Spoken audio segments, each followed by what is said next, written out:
السلام علیکم ورحمة الله وبرکاته.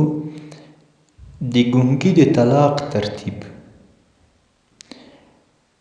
یعنی که چیرې یو پلار خپله لور په کوچنیوالي کې یو چاته په نکاح ورکړې وي، یو هلک ته یې په نکاح ورکړې وي او اوس دغه هلک هم ګونګی دی او هم عنین یا نامرده دی، نو د نجلۍ پلار نه غواړي چې خپله لور دغه هلک ته ور واده کړي، یعنی نکاح یې ورسره شوي خو ور واده کوي نه، خو هلک ګونګی دی، په خوله د طلاق الفاظ نشي ویلی.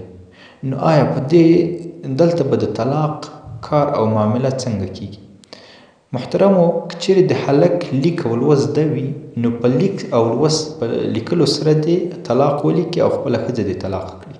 که چیرې لیک او لوست نه وي زده نو بیا دې په اشاره سره نجلۍ ته طلاق ورکړي، او که چیرې طلاق ورنه کړي نو په دغه صورت کې د دې نجلۍ نکاح د بل چا سره نه صحیح کیږي او حرامه ده، ځکه دا د همدې ګونګي او د دې عنین په نکاح کې ده. دې فتوا مأخذ موسود د شیخ الاسلام شمس الائمه سرخسی صاحب ده، صفحه 160 شپږم ټوک. همدارنګه فتوای عالمگیری فصل فی من یقع طلاق و فی ما لا یقع